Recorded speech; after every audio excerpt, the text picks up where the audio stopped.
gravar aqui. Ó, unidade de centro cirúrgico, o que é? Estrutura física, né? Nós já vimos todas essa parte. A sala de operação, tamanho das salas. Porta, piso, parede, teto, tem algumas coisas que eu tirei da nossa apostila, tá? Mas aqui tá bem completo e pode ser um recurso a mais que vocês têm como teoria para fixação do conteúdo, né? Janela, iluminação, então tudo tem uma regra que permeia, que nem eu já falei em aulas passadas, a construção, né, de um centro cirúrgico. A rede de gases, quais são os gases usados dentro de um centro cirúrgico. Os lavabos, que é onde faz a degermação das mãos. Os recursos materiais, que é o balde, bisturi, mesa cirúrgica, escada, tá? Todos os equipamentos que nós precisamos. Recursos humanos, que a gente já falou que é enfermagem, né? Anestesista, equipe médica, né? Ou equipe cirúrgica, que trabalha dentro do centro cirúrgico. Né? O que é pré, trans, intra, né? E recuperação anestésica e pós-operatório imediato, né? E hoje a gente vai falar sobre rotinas de operação, tá? Rotinas de como a gente monta a sala e como a gente trabalha. O que é isso? É o que o técnico faz dentro da sala cirúrgica, faz dentro do centro cirúrgico. Isso é muito importante para a hora que vocês forem fazer o estágio, conseguir associar o que a gente viu na teoria com o que vocês vão ver, né, lá no estágio. Se Deus quiser, próximo de começar. Então, vamos lá. Entende-se por montagem da sala os procedimentos para prever e prover artigos e equipamentos necessários e adequados que visam proporcionar o desenvolvimento do ato anestésico cirúrgico ambiente físico e o que o paciente tem. Então, que a gente tem que prover e prever artigos, né? Esse prover, eu não sei, eu acho que esse aqui eu não consigo adicionar nota, peraí. Comentários.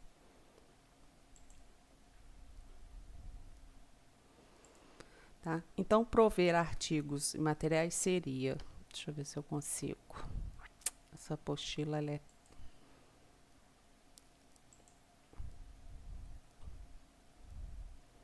combine os arquivos, organizar.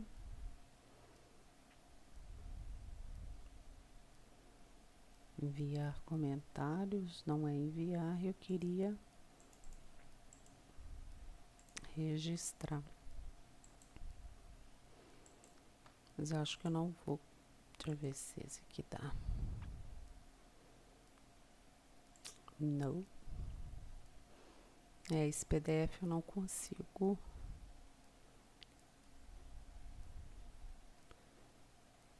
Poxa, eu queria tanto poder escrever para ficar mais claro, mas vamos lá. Vocês escrevem aí. É prever e prover artigos. Dentro desse prever e prover artigos, deixa eu ver se eu consigo colocar no Word e a gente vai visualizando isso com mais facilidade. Né?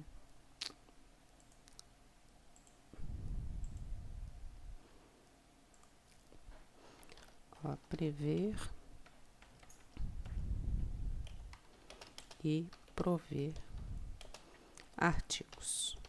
O que seria isso? Depois eu ponho isso postado lá no nosso grupo. Prover prever e prover artigos seria os instrumentais, né, para fazer a cirurgia, né? Dentro desses instrumentais pode estar as caixas cirúrgicas,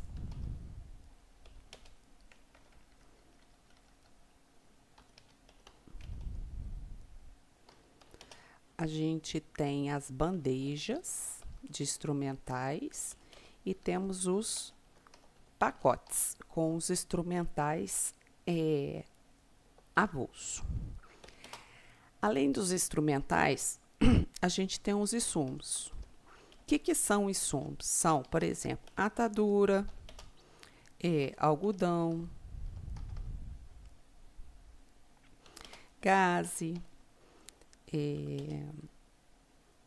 equipo, soro, tá? São materiais que fazem que vão ser usados, insumos que vão ser materiais que vão ser usados durante a cirurgia e são de uso único. Vocês têm ideia de mais algum insumo que nós usamos? Equipo, soro, abocate, para pegar a veia. Deixa eu pensar mais em alguma aqui.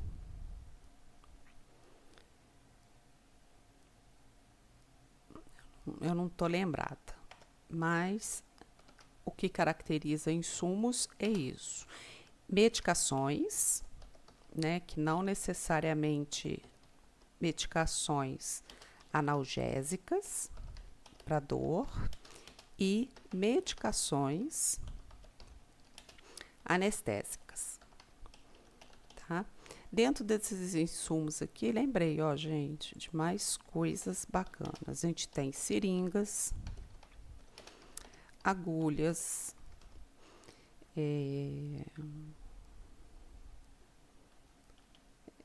equipo de 2 vias, tá? Coisas descartáveis. Aqui e a medicação. A medicação analgésica vem num pote, vamos pôr assim, numa caixa separada da medicação anestésica. Por quê? A medicação anestésica normalmente tem medicamentos controlados, onde o anestesista tem que fazer receitas, né, em relação àqueles medicamentos que ele usou durante a anestesia. Por exemplo, fentanil,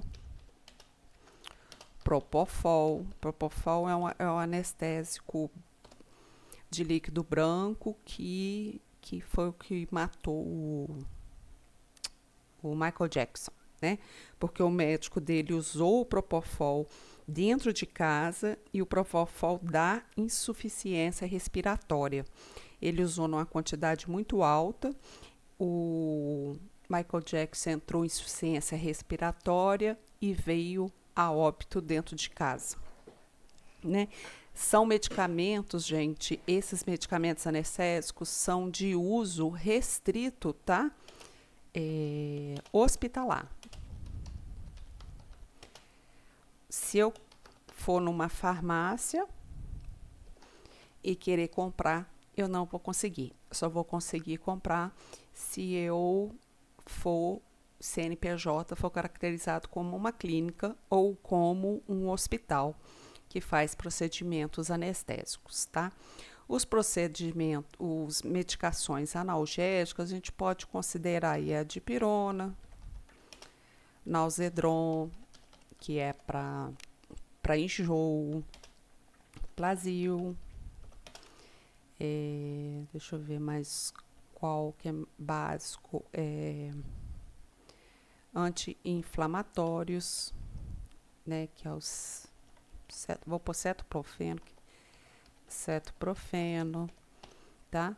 Então, são medicamentos anti-inflamatórios para enjoo e para dor. E os anestésicos, né, são controlados. Então, por isso que eles vêm em caixas, containers separados. Deixa eu mostrar para vocês aqui, ver se eu acho aqui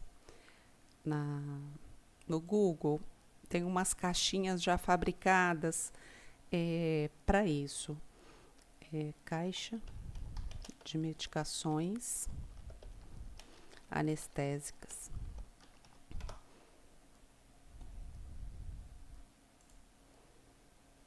Aqui. É isso que eu queria mostrar para você, ó. Olha lá, é muito bonitinho. Lá no hospital a gente tem deste modelo, que a gente chama de psicobox. Então, dentro dessa caixinha, as medicações já vêm em quantidade certa para o máximo de procedimento anestésico. Por exemplo, tudo que tem nessa caixinha aqui é o suficiente para uma cirurgia de até 8 horas, tá? Então, já vem tudo dentro do seu nicho, dentro do seu orifício, né? E a quantidade que o médico vai precisar usar. Aqui, por exemplo, tem pomadas, que pode ser para incisão cirúrgica, para lubrificação ocular. Aqui tem frascos de soro e água destilada para pequenos, ou álcool para pequeno uso. Aqui são os anestésicos xilocaína, anestesia, mais xilocaína de todos os tipos, tá? Independente se ele vai fazer um bloqueio, se ele vai fazer anestesia geral. Tem um cantinho das águas destiladas. Isso aqui tá parecendo ampola de dipirona. Aqui são os frascos dos anti-inflamatórios, frascos de antibióticos, frascos de outro tipo de antibióticos, mais água destiladas, né? E adrenalina, atropina, tudo que o anestesista precisa tá dentro desta caixinha e em seu devido lugar, tá? Então, a bandejinha fica dentro de uma caixa e a gente leva essa caixa para a sala de operação, onde o anestesista já tem acesso. Aqui dentro tem tubo, aqui tem agulhas, tem seringas, tem luvas estéreo. Então, tá tudo ao alcance para ele poder fazer a anestesia, tá? Ela pode vir com um lacre e esse lacre numerado vai direcionar para aquela cirurgia. Então, vamos supor que esse lacre tem a numeração 01. 01 foi para a cirurgia de bariátrica, redução de estômago. Então, o lacre a caixa volta para a farmácia, mas a farmácia tem o rastreamento para qual cirurgia foi essa caixinha com esses respectivos medicamentos, tá? Esse aqui também é um padrão. Você já coloca o estojo dentro da gaveta, mas lá a gente usa a Psicobox, que é essa caixinha que já vem com as casinhas e seus respectivos lugares para medicação. E fica até mais fácil para a farmácia. Vamos supor que a farmácia recebeu esse Psicobox aqui, esse estojo. Deixa eu ver se a imagem fica aqui maior. Faltando essas duas ampolas e essas ampolas que correspondem a Plasil. Então, a farmácia sabe que nessa cirurgia de redução de estômago foi usado essas duas ampolas de Plasil. Então, fica até mais fácil para o pessoal da farmácia repor essa caixa, para essa caixa voltar para a próxima cirurgia. É até mais rápido o reabastecimento da Psicobox para ela poder voltar para a sala de cirurgia, tá? Aí cada marca tem um modelo, um tamanho. Esse menorzinho aqui é um Psicobox com os anestésicos controlados, tá? E o bacana dele é que ele já vem com um frasco para o anestesista, caso tenha dúvida se ele fez ou não, ele sempre vai ter o casco vazio, a ampola vazia aqui dentro deste pote. Então, eu estou em dúvida se eu fiz uma ou dois relaxantes musculares. né? Apesar do buraquinho estar vazio. Ele tem o pote como segunda conferência daquilo que ele fez durante a anestesia. Então, são duas caixinhas de medicamento que vai para a sala de cirurgia. A caixinha dos anestésicos, que são controlados, e a caixinha com todos os medicamentos, né, não controlados, para poder fazer o procedimento cirúrgico. Até aqui ficou claro o que é prever e prover os artigos?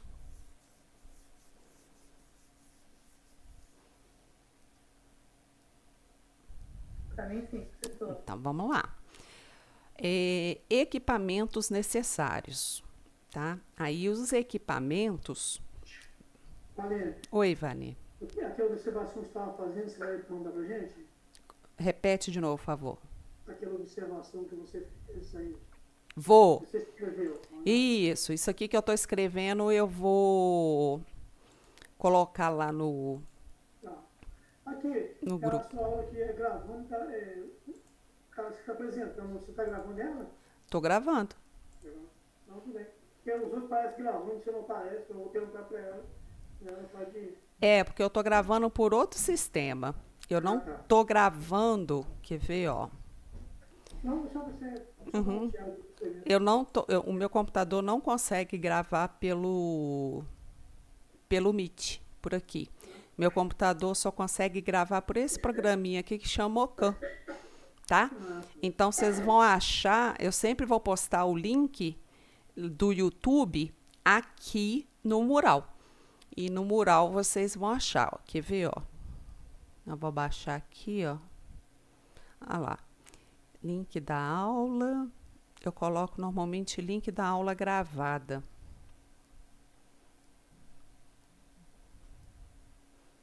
Ah lá. Link da aula da aula 7, gravada no YouTube, do dia 13 de abril, a parte 2. Aí aqui eu coloquei a parte 1, né, que é a nossa primeira 1h30 de aula, e depois a parte 2, a nossa segunda 1h30 depois, tá? Porque se eu gravar 3 horas direto de aula, ele custa carregar no YouTube e depois também para vocês ter acesso a esse link fica bem complexo, entendeu? Vai travar toda hora. Então é uma limitação do meu computador, mas vocês podem ficar tranquilo que sempre está tudo postado aqui no mural, tá? Então, voltando lá. Então, quais são os equipamentos que a gente precisa prover? Deixa eu ver se eu acho aqui.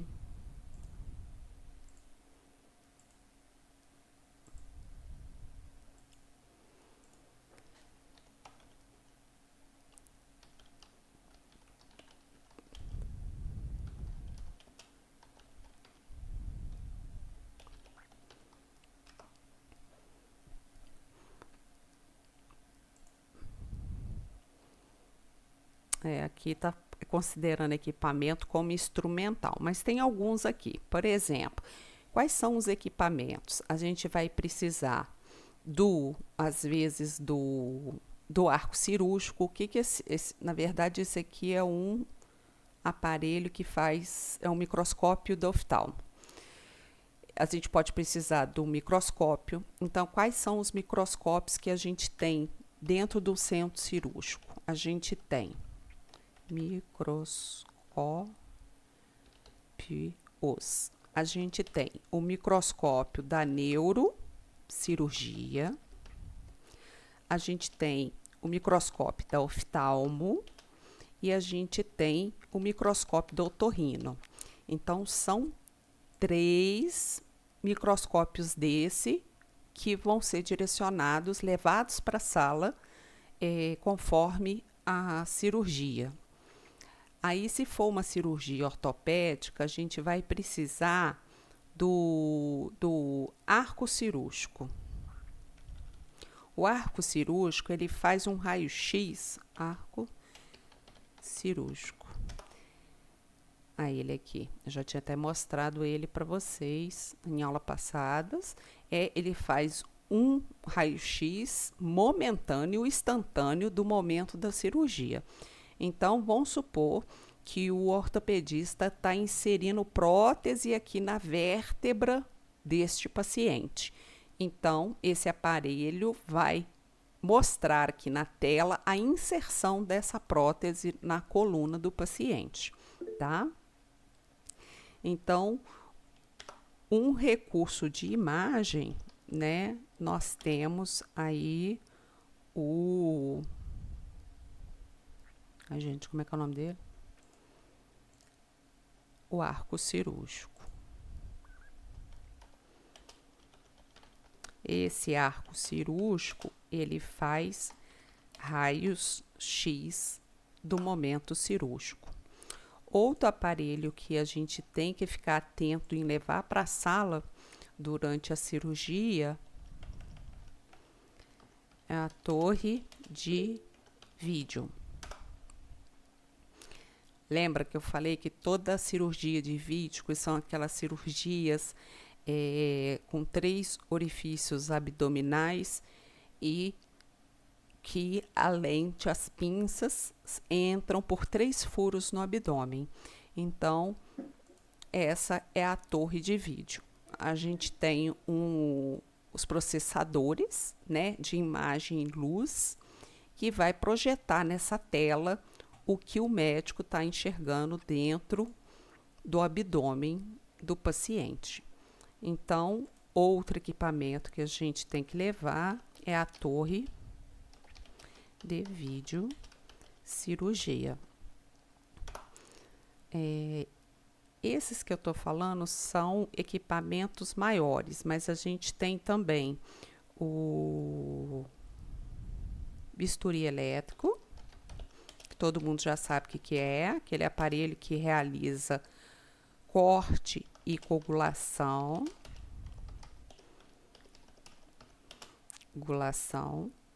durante o ato cirúrgico, né? E deixa eu lembrar de mais alguma coisa. A gente leva também os suportes de mesa. O que são esses suportes de mesa, né? O suporte que segura o braço, o suporte que segura a perna, o suporte que segura a cabeça, tá? Então, são peças da mesa cirúrgicas que a gente tem que levar para poder atender a respectiva cirurgia que a gente está montando, tá? Adequados e equipamentos necessários e adequados que visam proporcionar o desenvolvimento do ato anestésico cirúrgico em ambiente seguro, físico e humano a que o paciente tem direito, tá? Então, a gente já sabe que a gente tem que levar os medicamentos, os insumos, né? E os equipamentos os instrumentais para uma cirurgia acontecer. Então, antes de pôr o paciente na sala e antes da equipe cirúrgica aparecer, a gente tem que prover todos esses materiais aqui que a gente chama montagem da sala cirúrgica. Olha lá, a fase da montagem cirúrgica compreende desde o momento em que o circulante recebe do enfermeiro, do plano assistencial. O enfermeiro vai virar e falar assim, ó, vai entrar aí na sua sala agora uma cirurgia de redução de estômago, que famosamente chama, né, cirurgia de redução de estômago, né, que é a mesma coisa que cirurgia bariátrica, que podem ser feitas em 2 técnicas, mas o material é o mesmo. Então, ele vai levar todo este material para o período do transoperatório até o início do ato cirúrgico. Os procedimentos cirúrgicos dependem de informação a respeito da equipe médica, da cirurgia, da anestesia, mas, sobretudo, a respeito do paciente, que podem ser obtidas através de aviso de cirurgia, ficha pré-operatória e ficha de visita pré-operatória. Lembra que a gente estudou, deixa eu ver se eu pego a apostila aqui. Naquela apostila, ó. Professora, Oi. posso voltar um pouquinho no assunto que você estava falando agora há pouco, que era do arco cirúrgico? Sim, certo, pode falar. Aí, o uso do arco cirúrgico é tipo aquela para fazer a punção da tireoide, que eles usam ultrassom? A ideia seria parecida? Não. Normalmente, punção de tireoide guiada por ultrassom, ele é feito no centro de imagem, tá? Por exemplo, pode uma punção de tireoide, uma punção de mama para investigação de câncer, né? De nódulos e abscessos, podem ser feitos, por exemplo, na C-imagem, na ultraimagem, tá? Só leva para o centro cirúrgico esse tipo de procedimento quando precisa de anestesia. Por exemplo, eu vou fazer uma biópsia de fígado. Uma biópsia de fígado é bem mais profunda do que uma biópsia de tireoide. Então, precisa de uma sedação para o paciente aguentar a biópsia. Entendeu?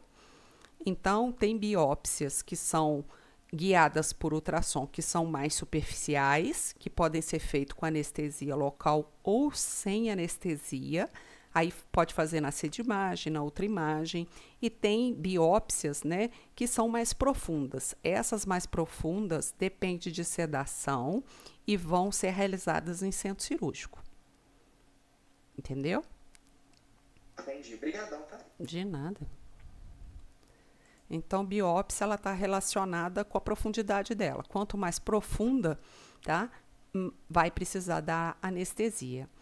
Então, o enfermeiro chega perto de você, que é o circulante de sala, e fala que vai entrar a cirurgia de redução de estômago bariátrica. Então, você vai providenciar todo este material correspondente que vai atender esta cirurgia para o período transoperatório até o fim do ato cirúrgico. Isso que eu ia falar. Toda a informação que a gente colhe lá no pré-operatório, quer ver? Vamos lá na nossa apostila, que vocês vão lembrar do trecho que eu falei. Por isso que é muito importante recuperação anestésica. Aqui, olha. Oi. Até você achar aí, eu vou te perguntar uma coisa para ver se a senhora falou, se eu boiei, eu não entendi. Lembra que você falou que ia falar por que a cor do pijama é azul ou verde? Que tinha Ah, tá. Peraí que eu falo. Deixa eu só fechar o raciocínio aqui. Tá bom. Por isso que é muito importante as orientações do pré-operatório, a avaliação do pré-operatório, para quê? Para a gente ter as informações necessárias, tá? Antes da cirurgia acontecer. Então, às vezes, o anestesista que fez a visita pré-operatória ou pré-anestésica não foi o mesmo anestesista que está fazendo o procedimento na hora, anestesiando o paciente. E essas informações que nós da enfermagem colocamos no prontuário, elas são relevantes nessa hora, tá? Para quê? Para recursos do anestesista para ver se o paciente é diabético, se ele tem hipertensão, se ele tem uma cardiopatia grave, se ele tem um problema intestinal, tipo o Crohn, qualquer informação que vai interferir na anestesia. Então, medicação. Isso.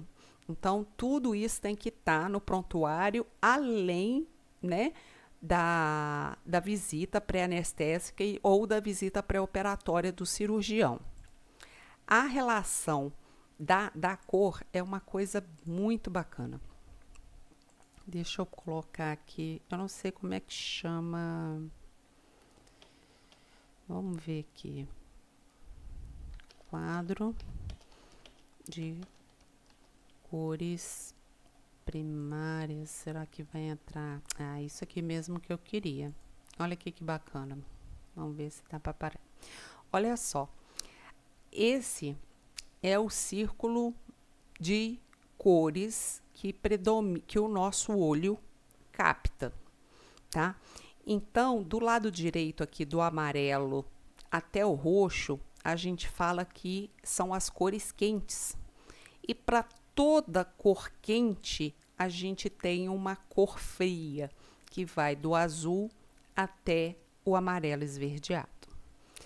O nosso olho se comporta muito bem quando tem uma cor quente e uma cor fria, tá? Por isso que os campos são azul ou verde, porque o azul ou verde são cores frias que faz oposição ao vermelho ou laranja, que é a cor predominante das secreções do corpo sanguíneo. Aí, isso ajuda na firmação como é que eu vou te falar? O olho fica mais firme para definir a forma do tecido que o cirurgião está operando. O campo podia ser branco? Não, porque o branco é uma cor fria. É uma cor fria, só que é uma cor opositora ao vermelho. Mas a vista cansa. Branco com vermelho, o olho cansa. Vamos colocar cansar a visão. Então, para a gente não cansar a visão, para toda cor quente vai ter uma cor fria. Exemplo básico do cotidiano que a gente tem o uso, né, do conjunto cor fria com cor quente. O sinal, quando está vermelho é para parar e quando está verde é para seguir. Se, por exemplo, o sinal fosse vermelho e laranja, isso ia ter muita confusão de visualização. Então, pode dar margem à interpretação de visualizações erradas. Por isso que no sinal é muito claro que o vermelho é para parar e o verde é para seguir. E eles colocam uma cor intermediária para permitir o olho a pular e entender, tá, que aquela cor vai mudar para uma cor fria e o veículo está liberado para seguir em frente. Vocês entenderam? Entendi e adorei. Isso. Então, quando você joga a luz do foco, né, do foco cirúrgico em cima do campo, essa luz, esses foquinhos aqui é pequenininho. Foco cirúrgico hospitalar. Vamos ver se aparecem uns melhores aqui. Esse aqui, o de teto. Olha só. O foco de luz cirúrgico, ele reproduz a luz similar ao sol, que é a luz mais pura e de maior entendimento dos nossos olhos, tá? É a melhor luz que tem. É uma luz que, como ela é uma luz muito clara, é uma luz muito forte, ela precisa de cores para equilibrar e firmar a visão. Então, quais são essas cores? O campo pode ser verde. O campo pode ser verde ou ele pode ser azul, porque o verde e o azul são cores opostas aos tons de vermelho e laranja, né? Então, arquiteto que adora essa combinação, né, desse triângulo de cores. para toda cor quente que um arquiteto joga, ele joga também uma cor fria no ambiente para combinação, né? Então, olha só, igual aqui embaixo, olha lá, cores primárias. O vermelho opondo ao azul e qual que é a cor intermediária? O amarelo. Então, nosso olhar precisa do equilíbrio das cores para ele ter uma imagem mais nítida. Então, tem um porquê. Eu sempre me perguntava por que os campos tinham que ser azul ou tinham que ser verdes. Eu não entendia isso. Até que uma professora me ensinou essa questão do visual, né? O olho precisa de uma cor fria, uma cor quente para ele ter foco, para ele visualizar o objeto em toda a sua forma, na forma tridimensional. Olha que bacana. É uma cor. Bom, agora também vou saber explicar. Isso é verdade. E a gente leva isso para a nossa vida também, né? A gente quer, por exemplo, pintar a nossa casa, né? Você sempre vai saber que para toda uma cor quente que você colocar, é bacana você colocar uma cor uma fria, né? Cores frias e cores quentes, né? Que a gente tem que ter o equilíbrio visual para a gente ter um ambiente também agradável. Então, vamos lá. A montagem da sala abrange as seguintes etapas. Procedimentos básicos. Preparo da sala de operação. Colocar o mobiliário em posição funcional. Então, qual é o mobiliário, né? O mobiliário fixo da sala de operação. Me falam aí, porque isso aí vocês sabem. Ó, vou dar uma dica. A mesa cirúrgica é um mobiliário fixo. Carrinho de anestesia. Exatamente, carro de anestesia. O foco. Isso que eu ia falar, o foco. Alguns hospitais têm o bisturi elétrico por sala, tá? Uns hospitais mais simples, às vezes, tem bisturi, dois bisturi para todas as salas. Né? Lá no hospital, por exemplo, a gente tem um bisturi por sala. A gente tem a rede de gases, que faz parte do mobiliário fixo. A gente tem bancos, a gente tem mesas de apoio e a mesa de maio. Toda a sala tem que ter pelo menos uma de cada. A gente tem os rampers, né? E a gente tem os lixos. Então, sem esse mobiliário físico mínimo, a gente não consegue começar uma cirurgia, tá? Professora, quem faz isso tudo é o circunante sala, isso que é responsabilidade dele? Essa é responsabilidade sua. O que a gente faz? Você assumiu o plantão lá às 7 horas da manhã. O que você vai fazer? Você vai assumir a sala 3. Aí você vai lá na sala 3 e vai ver se esse mobiliário fixo aqui está completo, tá? Você sabe que na sua sala, por exemplo, tem 3 mesas de apoio e uma mesa de maio. Tá faltando, só tô com 2. Com certeza alguém pediu emprestado e levou essa mesa de apoio para alguma outra sala. Na minha sala 3 tem 2 rampers. Cheguei lá, você chegou lá na sua sala, tem um ramper. Alguém pegou o ramper. Mesma coisa o lixo. Normalmente a gente usa no mínimo 2 lixos grandes de 200 litros, né? Aí, se tiver um lixo só, você vai procurar o seu outro lixo, entendeu?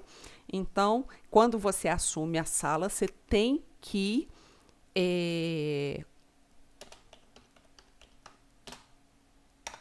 fazer uma conferência. Isso, você faz. Exatamente. Você vai. Esse aqui é o mobiliário fixo para a sala de operação mínimo. O mínimo que você precisa para poder fazer uma cirurgia, tá? proceder à limpeza de operação quando for necessário, conforme a rotina estabelecida no centro cirúrgico. Na limpeza, deve-se seguir um fluxo funcional, de modo a evitar desperdício de tempo e energia. Primeiro você limpa os mobiliários, depois você limpa os aparelhos, como carrinho de anestesia, depois você limpa o foco e depois você limpa a mesa cirúrgica. Isso aqui é importante, tá? E você vai limpar com o quê? Antes de qualquer cirurgia e após qualquer cirurgia, todo este mobiliário tem que ser limpo com álcool a 70, né? Ou quaternário de amônio, que é para quem não tem álcool a 70, né? O álcool a 70 é o mais barato, mais acessível. O hospital que quer ter um desinfetante mais eficaz, ele usa o quaternário de amônio. Como é que é esse quaternário de amônio? Ele é transparente e não tem cheiro, tá? Ele tem um cheiro neutro, conforme o álcool a 70, tá? Deixa eu ver se a gente acha aqui figura de quaternário, só para vocês terem ideia. Mas, se não tiver o quaternário de amônia, com certeza vai ter o álcool. Esse aqui, ó. Optigerme. Ele vem em spray, né? E você já joga ele em cima da superfície. Aliás, borrifa em cima da compressa ou de um pano descartável. E você passa em cima da superfície. Olha aqui. Ele não irrita mucosas, pele e olhos. Ele é de pronto uso e dentro de 1 minuto ele já mata, no mínimo, esses 3 micro-organismos aqui, mais esse vírus do H1N1. Tá? Olha lá, desinfetante de superfícies fixas e de artigos não críticos. Bem que deixa eu ver se eu consigo pegar a imagem desse para pular para vocês lembrarem. Lá no... Oi. Eu já vi agora, com essa questão do Covid, uma loja de material de construção usando. Lona? Não, usando esse quaternário de amônio. Para quê? Para limpar a bancada. Sim. Não precisa, tá? Tipo, o que eu quero dizer? O vírus da H1N1, o vírus da Covid, são vírus simples de se matar. Então, o álcool a 70 é suficiente, tá? Mas o hospital que puder investir no quaternário é melhor, porque é o seguinte, o álcool você passa na superfície e depois que ele evapora, ele já terminou o efeito dele. O quaternário de amônio, ele tem ação residual. Depois de 1 minuto que ele já matou todos os micro-organismos, ele continua ficando ativo em cima da superfície. Você está entendendo? Se cair algum outro micro-organismo em cima daquela superfície, ele ainda está eficaz e pode matar o micro-organismo. Você entendeu o porquê do uso do quaternário? Sim, e eu nunca tinha visto nem onde eu fiz estágio, mas aí eu vi, estava escrito num vidrinho tipo esse, quaternário de amônio. Eu achei interessante, que é uma alternativa, né? É uma alternativa e não é muito mais caro do que o álcool, tá? Se a enfermagem fizer o cálculo de custo, entendeu? No preço que está o álcool hoje em dia, o quaternário de amônio, dependendo do preço que você conseguir com o fornecedor, sai até mais barato, tá? E o bacana dele é isso, ele mantém-se na superfície, porque se algum micro-organismo cair em cima daquela superfície, ele ainda consegue matar, depois de 1 minuto, aquele micro-organismo. Então, ele é mais eficaz do que o álcool 70, por causa dessa ação de residual que ele tem de agarrar na superfície, entendeu? Isso é bacana, é o diferencial dele. Olha lá, a gente tem que prover equipamentos de então a gente vai voltando aqui um pouquinho, antes de eu começar no equipamentos, relembrando, a gente limpa primeiro o mobiliário, depois os aparelhos, depois o foco e depois a mesa cirúrgica, tá? A gente tem que prover equipamentos para monitorização. A monitorização cardíaca, a oximetria, a pressão não invasiva, temperatura e capnografia. Esses equipamentos, gente, normalmente eles já vêm todos no carrinho de anestesia na parte de cima.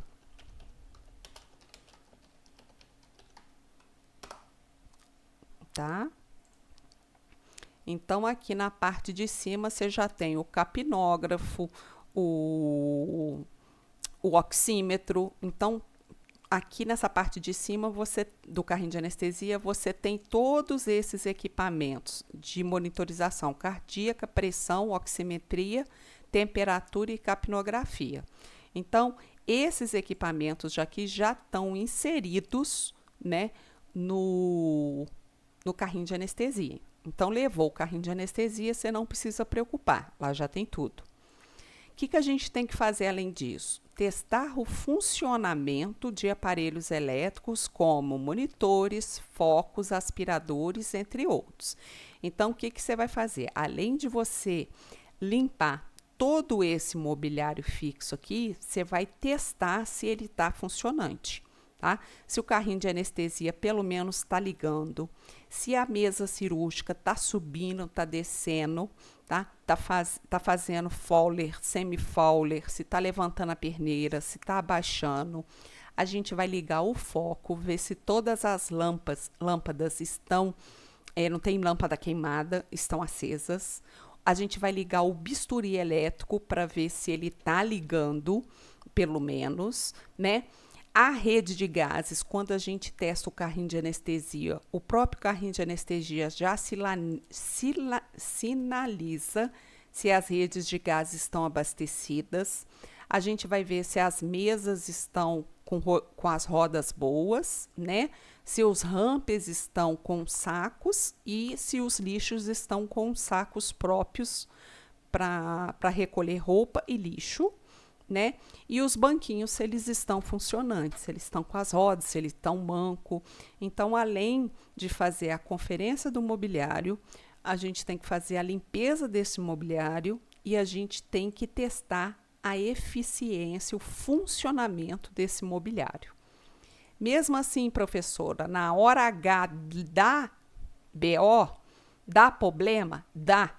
Por mais que a gente faça esse primeiro teste, pode ser que durante a cirurgia alguma coisa não esteja adequada. E isso é rotina de centro cirúrgico mesmo. O que a gente faz? A gente vai na sala ao lado e pega emprestado o outro, tá? O testar funcionamento das redes de gás, acabei de falar que normalmente os carrinhos de anestesista, quando a gente liga, eles mesmos sinalizam se está chegando os gases necessários. Verificar os artigos do carrinho de anestesia, as bandejas de intubação, o esfigmomanômetro para medir a pressão e o estetoscópio para o anestesista, tá? A bandeja de intubação é o laringoscópio dentro de um pacotinho, né? A bandeja é coisa antiga. Hoje em dia, a gente coloca o laringoscópio com todas as lâminas,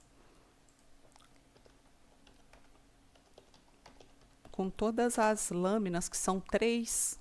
Aqui é tem laringoscópio que é 3, infantil, uma média e uma grande, e tem laringoscópio que tem 4, que é a lâmina de recém-nascido, a lâmina de criança e 3 tamanhos de lâmina para adulto, porque cada um tem um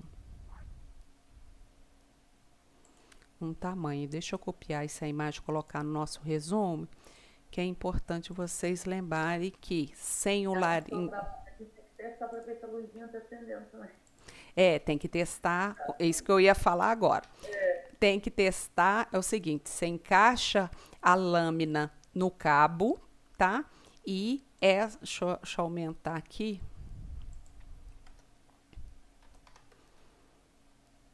Tá grandão aqui. Tá vendo que aqui tem uma lâmpadazinha?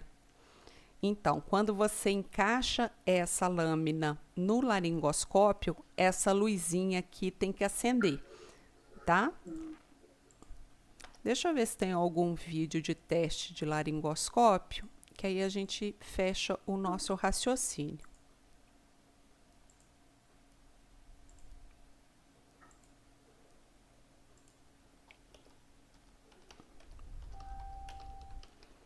Sem laringoscópio, a gente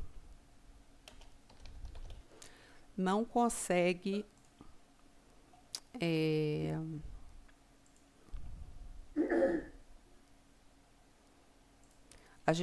anestesiar. Deixa eu ver se esse vídeo aqui é curtinho e bacana. Você quer saber como conseguir suavizar o meu pescoço de tartaruga em casa? Olha só, sem fazer botox. Vamos fazer botox. Laringoscopista, hoje a gente vai falar sobre uma falha que pode acontecer durante a sua intubação, que é a falha da luz do laringoscópio. Ele está falando Você exatamente vai lá, da prepara todo o seu falha da equipamento, luz. induz o paciente, faz a sedação, tudo conforme o protocolo, a luz apaga. Deixa eu adiantar. No momento crucial de passar o tubo, você está sem luz. E aí, o que é que aconteceu? No momento que você vai testar o laringoscópio, ele pega o cabo, você tem que conectar a lâmina, travar, ativar. Você vê que a luz está ok, tá. A pilha está boa. E na hora que a gente é uma trava, luz halógena.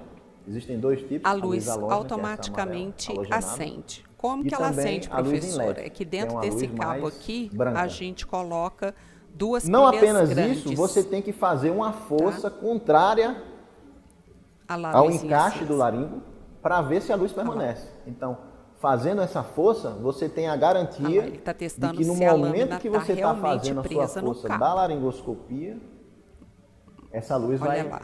permanecer Introduz, acesa. Porque afasta às vezes a língua. há mal encaixes aqui nessa conexão. E caso você E apenas outra faça coisa esse movimento que é bem e se dê por bacana, testado, que é bem no momento bacana. da É força, bom o pode hospital acontecer essa comprar o uma outra laringoscópio característica de que você todas tem que as ver é marcas. mexer na lâmpada. A lâmpadazinha Esse aqui, ó. laringoscópio aqui, ele não tem uma lâmpada que é removível, mas Essa, existem alguns que tem, alguns e você tem que mexer antigos, nela essa também, lâmpada é de tá? rosca. A Então, gente qual é o ideal? tira ela e de vez em Você, quando ela como quebra. médico, testar o seu Os equipamento, você vai usar. laringoscópios que a gente E tem ter a lá no certeza hospital hoje, que ele elas está- são de lâmpadas de LED. Elas nem saem do... Pessoal, vamos demonstrar agora da lâmina. o teste com o laringoscópio. Ah lá, o que teste deve do ser laringoscópio. feito O todo início cabo. do plantão na checagem do carrinho de emergência. Aqui a gente pode ver o cabo do laringoscópio e a lâmina. A lâmina maior. Tá? Testamos com todas as lâminas. A gente encaixa. Houve a E conexão, checa a luz automaticamente qualidade da luz. acende. Se houver Tá? necessidade de E troca a de gente pilha, tem que testar este cabo, gente, com todas as lâminas, tá? As lâminas curvas e as lâminas retas. Ah lá as pilhas que eu falei. O que alimenta o laringoscópio são as pilhas. Então, quando a gente está montando a cirurgia, a gente tem que testar os laringoscópios com todas as suas lâminas e com todas as pilhas. Normalmente, a gente deixa na sala pilhas reservas, porque elas acabam de repente e às vezes acabam no momento da intubação. Então, tem que parar a intubação, trocar a pilha rapidinho para a gente continuar o procedimento, tá? Porque eles não chamam pilha própria, é isso? Não, é pilha comum, pilha de rádio, pilha que a gente usa em casa, né? Só que elas descarregam com o tempo, de tanto que elas são usadas, né? E tem anestesista também que termina a intubação, ele não desconecta a lâmina, ele deixa conectado, aí a pilha vai embora. Então, a gente sempre tem que ter pilha reserva, porque a gente sempre precisa trocar, porque gasta muito. Ô, gente, o hospital gasta muito duas coisas, é caneta e pilha. Como que a gente gasta pilha? Tudo que você imaginar no hospital, vai uma pilha. Da pequena até a grande. Verificar material e equipamento para procedimentos especiais, né? Que é o bisturi elétrico, a gente já falou. O trépano, ele é um perfurador de crânio, tá? Então, ele só vai usar, se ele é um perfurador de crânio, vocês já imaginam para que tipo de cirurgia que é. Que tipo de cirurgia que é?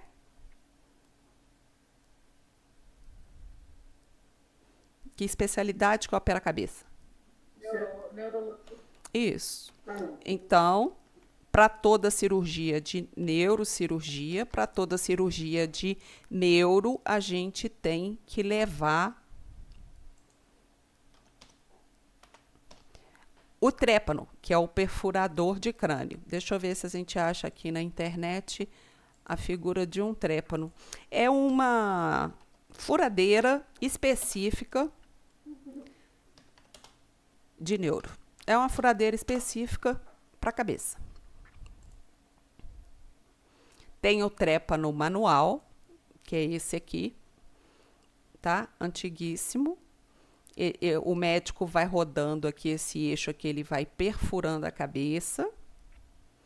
Deixa eu ver se tem... Aqui, ó. Aqui tem um trépano completo.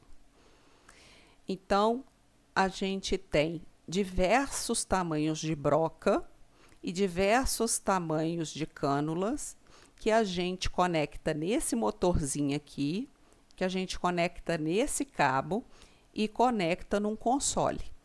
Então, se você vai perfurar um crânio, você tem que ter um craniótomo ou um trépano. Lá no hospital a gente tem o trépano da Strike. Deixa eu ver se tem mais. Aqui, ó. Que é a ponta do trépano, que é a broca, né? A gente tem a broca fina, que é para perfurar a parede para pôr parafuso, e a gente tem a broca de neuro. A broca de neuro é uma broca redondinha, tá? Que ela fura o crânio, um buraquinho bem redondinho, para exatamente o médico operar por aquele orifício. Tá joia? Aqui o trépano antigo, como é que era? O médico encaixa aqui nessa ponta o tipo de buraco de broca que ele quer para os diversos buracos que ele quer fazer na cabeça. Ele quer fazer um buraco largo, um buraco fino, um buraco redondo, um buraco mais retangular. Aí ele escolhe o tipo de broca, conecta aqui nessa ponta aqui e ele vai rodando isso aqui no eixo próprio e ele consegue furar o crânio. Aqui também a gente tem a imagem de outros tipos de broca para abrir, né, a cabeça. Isso aqui é uma marca, a Microdent, é uma marca muito boa de broca. O suporte de mão, né? Aqui as parafusadeiras, né? Que na verdade, isso aqui funciona igual uma furadeira de pedreiro, uma furadeira residencial, só que ela é mais delicada para cirurgia, né? Aqui, ó, isso aqui é igualzinho, esse encaixe é igualzinho o encaixe, o mandril da furadeira doméstica, né? Que é o cabeçote ou o mandril e o passador de fios. Aqui, ó, é uma laminazinha pequenininha para neuro, ó. Olha lá. Abrir o cérebro com esse tipo de lâmina, abrir com a broca de bola, abrir com a broca de pressão, abrir com a broca reta, tá? Aí tem a serrinha reta com dente na ponta, a serrinha que é igual uma faquinha, a serrinha que entra e faz o buraco redondo. Aqui são as broquinhas redondas que faz buraquinhos igual o motor de dentista, tá? Que a gente chama de drill. Aí tem diversos tipos. Cada especialidade usa um tipo de perfuração para poder fazer. Aqui as laminazinhas, elas são desse tipo, tá? Tem da muito pequenininha a muito grande. Essa aqui, por exemplo, é para abrir o peito para fazer cirurgia cardíaca. Essa aqui retinha é mais para cirurgia de ortopedia, cirurgias de neuro, cirurgia de ortopedia, cirurgias de neuro. Essa aqui cirurgia de boca, e essa aqui cirurgia delicadas de ortopedia. Então a gente tem diversos tipos de lâminas para diversos tipos de cortes que a gente quer fazer em ossos, que são estrutura extremamente duras, tá? Aí, professora, tem uma regra, essa aqui vai só para essa cirurgia ou não? Não tem uma regra. Tem ortopedista, por exemplo, que prefere essa, tem ortopedista que prefere essa mais longa, tá? Isso é conforme a preferência do cirurgião. Ele que pede o tamanho de broca que ele quer e vai usar na hora. Aqui as broquinhas. Então, para você abrir um cérebro, você pode abrir com uma broca igual a broca doméstica. Você pode abrir com as brocas de diamantes, que são essas redondinhas e triangulares, tá? E pode abrir com um DIU, que faz um buracão redondão na cabeça. Então, a gente tem esses diversos tipos de broca. Deixa eu tirar. Nossa Senhora, cachorro bravo. Eu vou pegar essa imagem aqui e colocar lá no nosso resuminho para vocês lembrarem do trépano, né? Que o trépano está relacionado com essas brocas. Olha que bonitinho.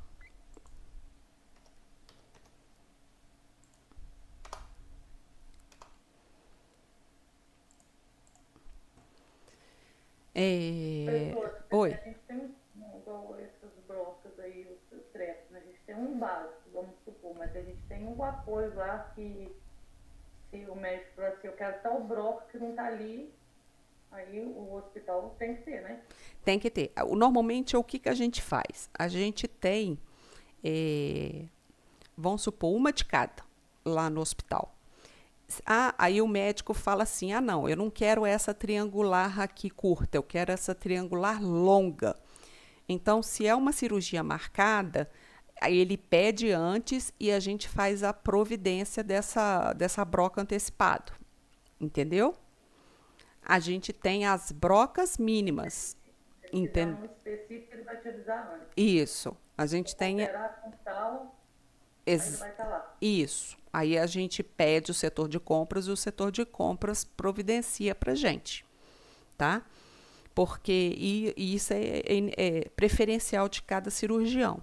Então, se ele quiser, por exemplo, um drill desse maior ou menor, né? Ele pede antes. Agora, se for uma cirurgia de urgência, gente, aí não tem jeito. Aí vai com o que a gente tem de básico. Mas não é fator de impedimento. Igual, por exemplo, aqui, ó. Diversos tamanhos de drill. Olha lá, um pequenininho, põe a cabeça pequenininha, né? Aí vem tipo um P, PP, M e um G. Então, tem diversos tamanhos de drill. De perfuradores cranianos. Tem mais longo, mais curto, mais pontiagudo. Tá?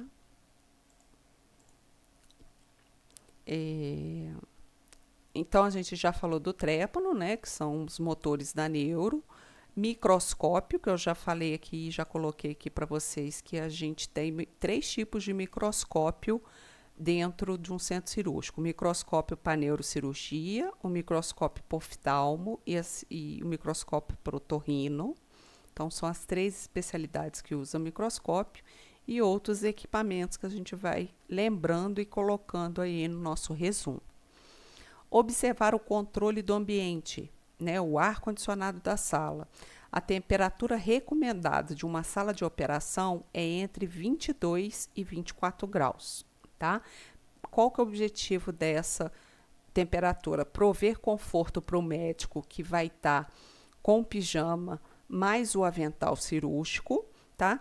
E não pode ser menor que 22, senão a gente causa hipotermia no paciente, que o paciente está sem roupa nenhuma. Então, por isso que fica entre essa faixa de temperatura para a gente não promover hipotermia no paciente. Tá? Observar controle terapêutico da sala quanto à segurança elétrica. Esse controle terapêutico é ver se a luz tem queda, se ela está mais fraca, se ela está mais forte. Tá? Hospitais antigos, né, que normalmente são 110, eles têm, né, uma instabilidade elétrica. Então, é importante a gente sempre estar observando a iluminação da sala. E sempre realizar a desgermação das mãos. Para quê? Não é só o médico que faz a desgermação para operar. A gente faz a desgermação a cada procedimento que a gente atende.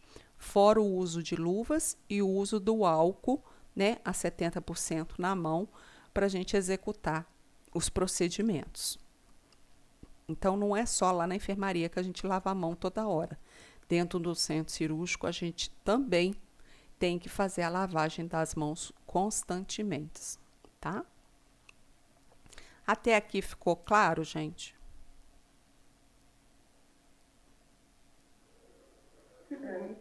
Sim. Olha só, são 15 para as 8. A gente consegue fazer aquele intervalo de 15 minutos e a gente volta 8 horas? Vamos. Pode ser. Então, tá combinado. Vou dar pause aqui.